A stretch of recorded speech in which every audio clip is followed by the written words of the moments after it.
Good morning, students. As you know that we have started chapter number third microeconomics और इस lesson की कुछ basic concept marginal utility, total utility हम already कर चुके हैं। उसी से रिलेटेड हमारा आज का क्वेश्चन है consumer's equilibrium with utility analysis. What is consumer? Consumer कौन है? बड़ा मैंने पहले आपको बता चुका हूं प्रीवियस वीडियो के अंदर, consumer is a person who purchase goods and services for satisfactions. Consumer एक पर्सन होता है जो गुड्स और सर्विस को परचेज करता है अपनी सेटिस्फेक्शन के लिए। देखो बेटा, हो सकता है कंज्यूमर या तो गुड्स अपने लिए परचेज करता है जिससे उसको डायरेक्ट सेटिस्फेक्शन मिलती है, या हम लोग गुड्स एंड सर्विसेज परचेज करते हैं किसी और के लिए। मतलब हमने किसी को गिफ्ट देना है तो हमने उनको, मतलब कुछ भी आप गिफ्ट खरीद रहे हो तो आपके लिए क्या है? गुड्स है। तो नेचुरल बात है, खरीदोगे आप तो उसके लिए प्राइस भी कौन पे करेगा? आप पे करोगे। इक्विलिब्रियम, इक्विलिब्रियम क्या होता है बेटा? जनरल लैंग्वेज के अंदर हम देखते हैं इक्विलिब्रियम का मतलब होता है एक नॉर्मल स्टेट, एक ऐसी स्टेज जिसके अंदर कंज्यूमर अपने आप को कंफर्टेबल फील करता है। उसको लगता है कि किसी भी गुड्स को कंज्यूम करके, इतनी क्वांटिटी को कंज्यूम करने के बाद जो उसको सेटिस्फेक्शन मिल रही है वो मैक्सिमम है। वो उसमें किसी भी प्रकार का चेंज नहीं करना चाहता, यानी वो अपने आप में एक बेस्ट सेटिस्फेक्शन स्टेज के अंदर है। तो आज का हमारा टॉपिक है कंज्यूमर्स इक्विलिब्रियम क्या होता है। यानी यहां पर हम लोग सीखेंगे consumer equilibrium in case of one commodity. ये टू कमोडिटी केस में भी हो सकता है, मैनी कमोडिटी केस में भी हो सकता है। यानी मैं तो आपको डिस्कस कर लूं बेटा, consumer equilibrium in case of one commodity मतलब एक कंज्यूमर को जब वो मार्केट में जाता है तो किसी भी कमोडिटी की किसी भी गुड्स की कितनी क्वांटिटी उसे परचेज करनी चाहिए। अगर मैं आपसे पूछूं तो मोस्ट ऑफ द स्टूडेंट का आंसर क्या आएगा? सर जितनी उसको जरूरत है, जितनी उसको जरूरत है। तो बेटा हम लोग जरूरत के हिसाब से तो खरीदते हैं, लेकिन हमें उसके लिए क्या पे करना पड़ता है? प्राइस। और उसको खरीदने के लिए हमारे पास क्या होनी चाहिए? इनकम, यानी मनी होनी चाहिए। इन तीनों बातों को कंसीडर करते हुए एक कंज्यूमर कैसे डिसाइड करे, how to decide how much unit of the community he should buy, कि कितनी यूनिट, हाउ मेनी यूनिट्स, कितनी यूनिट वो परचेज करे। ठीक है ना? तो वो हम लोग यहां पे डिस्कस करेंगे कि कंज्यूमर अपने बजट को कैसे प्लान करता है कि उसको जो सेटिस्फेक्शन मिले वो मैक्सिमम हो, यानी कितनी मिले? मैक्सिमम सेटिस्फेक्शन मिले। तो देखो बेटा, सबसे पहले हमारे पास है consumer's equilibrium in case of one commodity. तो सबसे पहले इसकी डेफिनेशन है, ध्यान से सुनेगा। It refers to a situation when a consumer plan his expenditure in such a way, कि वो अपने एक्सपेंडिचर को प्लान कर रहा है किसी that he gets maximum satisfaction with his given income and price of the commodity, कि वो अपने एक्सपेंडिचर को ऐसे प्लान करता है कि उसे मैक्सिमम सेटिस्फेक्शन मिले विद गिवन इनकम। उसे अपनी इनकम भी पता है, कितने पैसे खर्च करने हैं, and price of the commodity is also given, and he has no tendency to make any change till change in circumstances. जब उसको लगता है कि इस स्टेट के अंदर वो मैक्सिमम सेटिस्फेक्शन गेन कर रहा है, वो उसमें कोई भी चेंज नहीं करना चाहेगा टिल चेंज इन सर्कमस्टांसेस। वो सर्कमस्टांसेस कौन सी हो सकती है बेटा? यानी प्राइस हो सकता है, उसकी इनकम भी हो सकती है। यानी प्राइस इंक्रीज हो सकते हैं, डिक्रीज हो सकते हैं, इनकम बढ़ सकती है, घट सकती है, तो उस केस में वो अपना फिर से प्लान करेगा। Clear students? Now assumptions. जब हम कंज्यूमर इक्विलिब्रियम कर रहे हैं, कुछ फैक्टर्स को हम लोग अज्यूम करके चलेंगे। नंबर 1, रैशनल कंज्यूमर, कि ये जो थ्योरी है अप्लाई हो रही है only on those consumer who are rational, मतलब जो समझदार कंज्यूमर है, मैक्सिमम सेटिस्फेक्शन गेन करना चाहते हैं with is given budget. Number 2, cardinal utility, मतलब हम ये अज्यूम करके चलेंगे कि utility can be measured in numbers, कि यूटिलिटी को हम लोग नंबर्स में 1 2 3 4 में मेजर कर सकते हैं।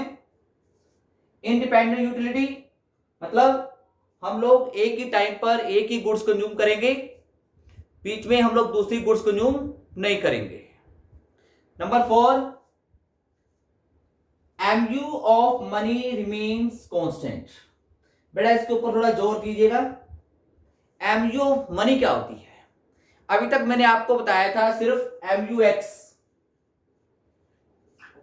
कि गुड्स की एमयू होती है, कि गुड्स को कंज्यूम करते हैं तो उससे हमें जो सेटिस्फेक्शन मिलती है उसे हम यूटिलिटी कहते हैं। लेकिन यहां पर एमयू ऑफ मनी क्या है? तो बेटा हम किसी भी गुड्स के लिए हमें प्राइस पे करना पड़ता है, ठीक है बेटा? तो मान लो एक आपने आइसक्रीम कंज्यूम की, 10 रुपीज की आइसक्रीम है, तो 10 रुपीज आप उसके लिए पे कर रहे हो, तो आपके मन में इच्छा है, डिजायर है कि उस 10 रुपीज से आपको कम से कम कितनी सेटिस्फेक्शन मिलनी चाहिए। मतलब अगर आप 10 रुपीज कंज्यूम कर रहे हैं, 10 रुपीज पे कर रहे हैं, ठीक है, और आपकी डिजायर है, इच्छा है कि 10 रुपीज खर्च करके, कंज्यूम करके कम से कम मुझे 50 यूटिल की सेटिस्फेक्शन मिले, ये आपकी इच्छा है, डिजायर है, ठीक है ना? अगर आपको 10 रुपीज से 50 यूटिल की सेटिस्फेक्शन नहीं मिलेगी तो आप उसको परचेज नहीं करोगे, ठीक है? तो एमयूएम का मतलब क्या है? Marginal utility of money. 10 rupees से मान लो आपको 50 यूटिल की मिल रही है, तो 1 रुपीज से कितनी मिलनी चाहिए? 1 रुपीज से 5 यूटिल की कम से कम आपको सेटिस्फेक्शन मिलनी चाहिए। ये आपकी डिजायर है, आपकी इच्छा है कि कम से कम मुझे इतनी सेटिस्फेक्शन मिलनी ही चाहिए, ठीक है? तो it means worth of rupee, satisfaction desired, worth of rupees, यानी 1 रुपीज से मिलने वाली सेटिस्फेक्शन जो आपकी डिजायर है, आपकी इच्छा है। हर पर्सन के लिए अलग अलग होगी, क्योंकि मैंने आपको पहले भी बताया है कि utility is subjective. Her person के लिए किसी भी गुड्स की यूटिलिटी अलग अलग होती है। क्लियर? अब नेक्स्ट पॉइंट है हमारे पास फैक्टर्स रिक्वायर्ड। जब आप कंज्यूमर इक्विलिब्रियम कर रहे हैं तो कुछ फैक्टर्स की रिक्वायरमेंट है जो आपके आगे काम आएगा। नंबर 1, आपको पता होना चाहिए प्राइस ऑफ द कमोडिटी, कि कोई भी गुड्स परचेज कर रहे हैं उसके प्राइस क्या है। MUX, एक्स मतलब एक कमोडिटी है, ये मैंगो, एप्पल कुछ भी हो सकता है। MU मतलब उससे मिलने वाली मार्जिनल यूटिलिटी आपको पता होनी चाहिए। MUM ऊपर बता दिया आपको मैंने।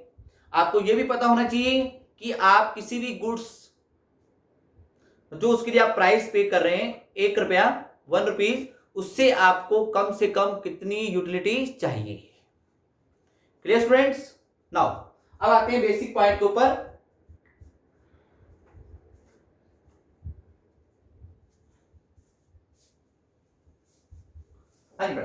Conditions of consumers equilibrium. Condition, जब ये कंडीशन अप्लाई होंगी, that means consumer have achieved consumers equilibrium. कि कंज्यूमर ने अपना इक्विलिब्रियम अचीव कर लिया है। तो पहली कंडीशन क्या है बेटा, ध्यान से देखेंगे, MUX/PX इक्वल टू MUM। मैं आपको क्लियर कर दूं, फिर से इसको डिफाइन करता हूं। What is MUX/PX? ये क्या है बेटा? ये MUX क्या है? ये है marginal utility of good X received, जो आपको मिलती है। मतलब आपने एक आइसक्रीम खाई, ठीक है बेटा, आइसक्रीम के प्राइस क्या थी? ₹10। 10 रुपीज की आइसक्रीम खाने से अगर आपको जो यूटिलिटी मिल रही है वो क्या है? 50 यूटिल्स की। 50 यूटिल्स की। 10 रुपीज से 50 यूटिल्स की, तो इट मीन 1 रुपीज से कैसे कितनी मिलेगी? ₹1 से। ₹1 से MUX/PX 50/10, तो 5 यूटिल्स की आपको सेटिस्फेक्शन मिल रही है 1 रुपी से। यानी 10 से कितनी मिल रही है? 50 यूटिल्स की। तो 1 से कितनी मिल रही है? 5 यूटिल्स की। तो क्या बन गया ये? क्या बन गया? Worth of rupees satisfaction received. ये बन गया आपका worth of rupees satisfaction received. Clear? जो आपको रिसीव हो रही है। और ये क्या है? Worth of rupees satisfaction desire. जितनी आप चाहते हैं उतनी अगर रिसीव हो रही है, दैट मीन्स वो कमोडिटी आप परचेज करोगे तो आपकी सेटिस्फेक्शन क्या हो चुकी है? मैक्सिमम हो चुकी है। आपकी और खरीदने की इच्छा नहीं है। हां, अगर बेटा आपके पास क्या होता,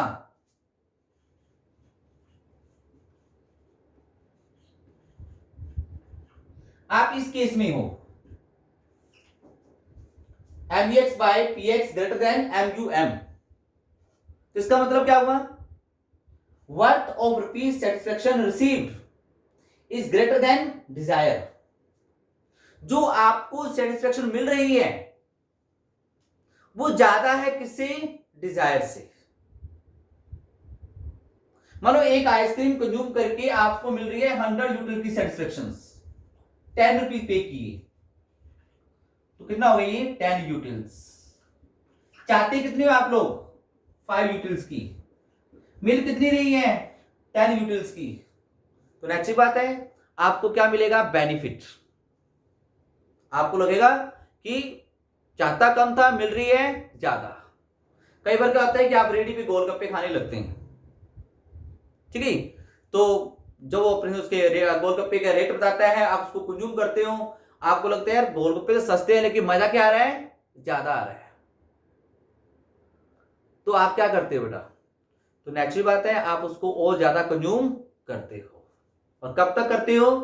जब तक आपको यह लगता है कि नाउ जितनी हम लोग सेटिस्फेक्शन चाहते थे उतनी मिल गई, नाउ स्टॉप।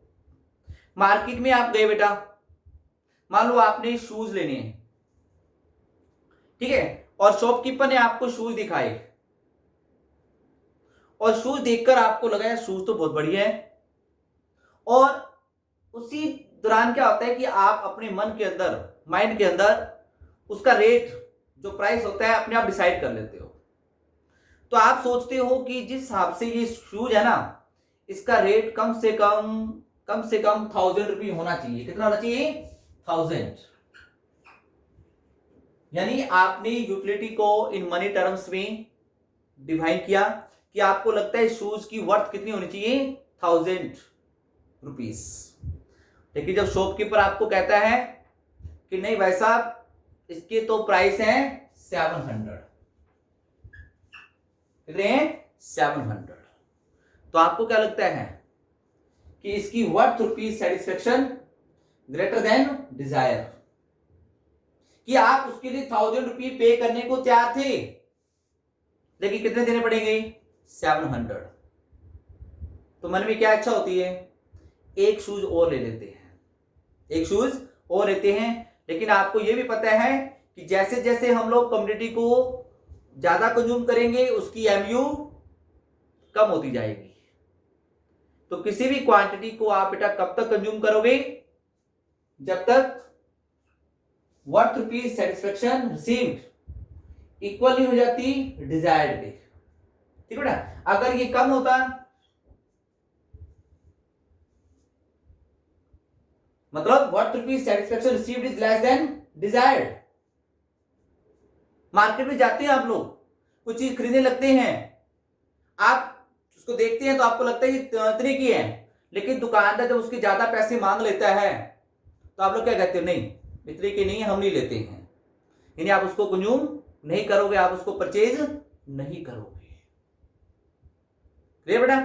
तो ये था आपका कंडीशन। पहली कंडीशन पूरी होनी जरूरी है।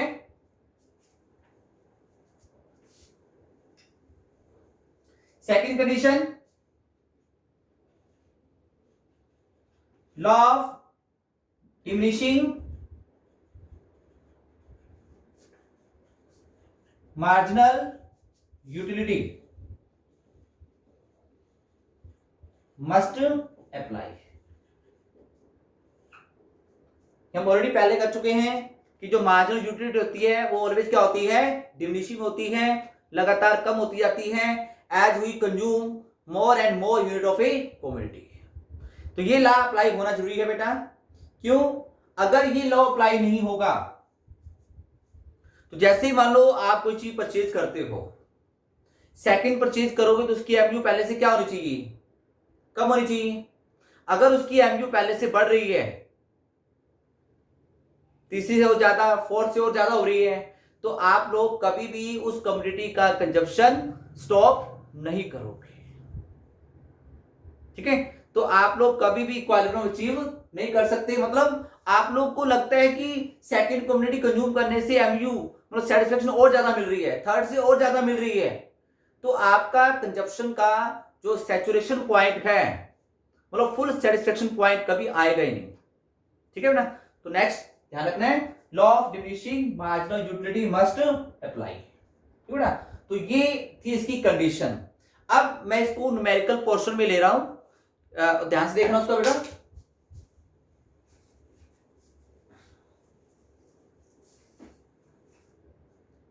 हाँ जी, यूनिट्स MUX 1 2 3 4 5 6, हाँ जी, 40 35 30 25 यूटिल्स। ठीक है, MUX है आपकी यूटिल्स में। ठीक है, और आपको गिवन है बेटा प्राइस की यूनिट्स, मतलब किसकी यूनिट है ये, मान लेते हैं अपन एप्पल है। ठीक है, और एप्पल का 1 यूनिट का प्राइस है, मान लेते हैं हम लोग ₹5। ओके स्टूडेंट्स, और जो MUM है 1 रुपीज इक्वल टू 4 यूटिल, मतलब 1 रुपीज स्पेंड करके, 1 रुपीज स्पेंड करके आप लोग कम से कम 4 यूटिल की सेटिस्फेक्शन चाहते हैं, 4 यूटिल्स की।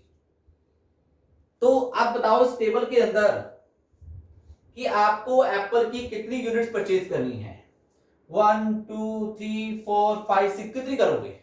ठीक है, तो उसके लिए हम लोग देखते हैं, ये कंडीशन अप्लाई करते हैं। सेकंड ऑलरेडी अप्लाई हो रही है क्योंकि एमयू लगातार कम हो रही है। ठीक है, तो क्या कंडीशन है, इसको कन्वर्ट करते हैं टेबल को हम लोग MUX बाय PX के अंदर। आप फर्स्ट एप्पल परचेज कर रहे हो बेटा, जिसकी मार्जिनल यूटिलिटी कितनी है, 40 यूटिल्स। प्राइस कितने पे कर रहे हो आप, 5, यानी 5 रुपीज से आपको मिल रही है 40 यूटिल्स की। और 1 रुपी से कितनी मिलेगी, 1 रुपी से 40 बाय 5 यानी 8 यूटिल्स की। और 1 रुपी से चाहते कितने आप लोग, 4 यूटिल्स। डिजायर कितनी है, 4, और रिसीव कितनी हो रही है, 8 यूटिल्स। मजा आ रहा है? आप सरप्लस में हो, आप इसको परचेज करोगे, लेकिन साथ में एक इच्छा और है, एक और लें। नेक्स्टली प्राइस कितना पे किया 5 यूटिल्स, सेटिस्फेक्शन कितनी मिल रही है 35, 1 रुपीज में कन्वर्ट किया 35/5 7 यूटिल्स, चाहते कितनी हो 4, अभी भी सरप्लस है कितना 3, यहां पे लिख रहा हूं मैं सरप्लस,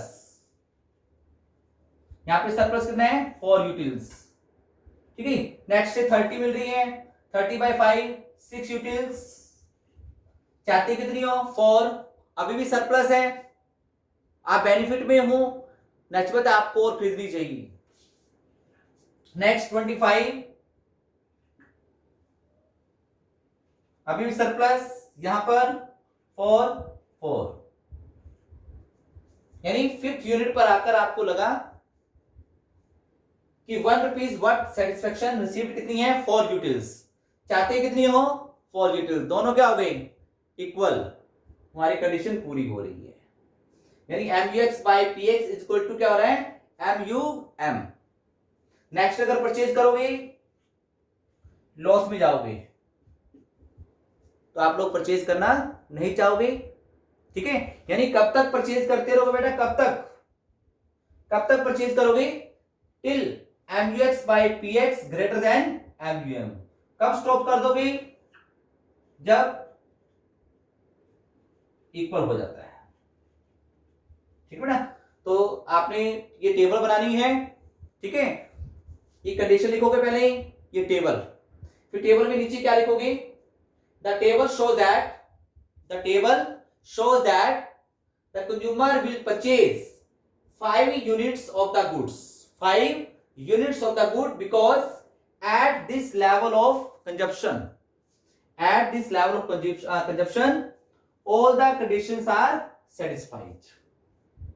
इस पॉइंट पर आकर जितनी भी कंडीशन थी, हमारी 2 कंडीशन थी, दोनों क्या हो रही हैं सेटिस्फाई हो रही हैं, फुलफिल हो रही हैं, तो consumer in case of 1 community में 5 यूनिट परचेज करेगा, ठीक है ना। तो ये था आपका tabular presentation of consumer equilibrium. इसी को मैं डिफाइन करता हूं with the help of diagram.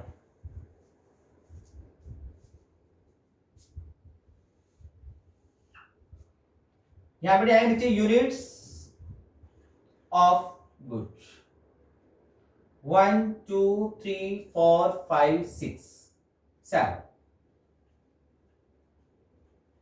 इधर आएगा आपका MUX/PX और MUM, ये वाला पॉइंट लेंगे टेबल के अंदर 1 2 3 4 5 6 7 8,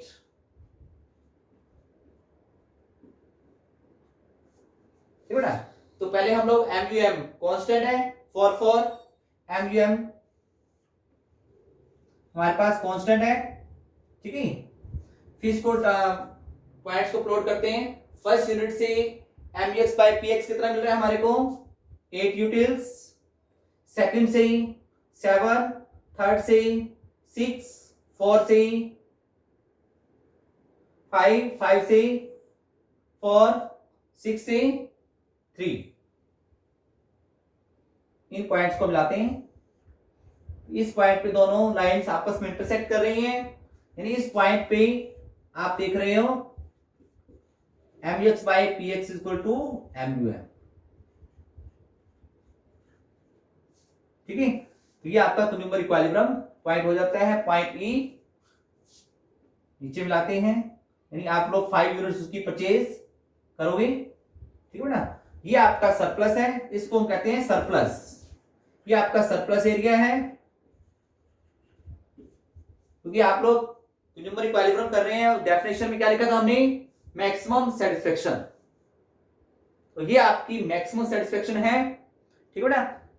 और अगर आप इससे आगे बढ़ोगे तो आप लॉस में जाओगे, और वो लॉस आपकी पहले वाली सेटिस्फेक्शन को कम कर देगा, तो आप उसको परचेज नहीं करोगे। तो ओके स्टूडेंट्स, तो ये थी आपकी diagrammatic presentation of consumer equilibrium in case of 1 commodity. बेटा इस वीडियो को ध्यान से देखें। नेक्स्ट हम लोग करेंगे इसी से मिलता जुलता question consumer equilibrium in case of two commodity. Okay students,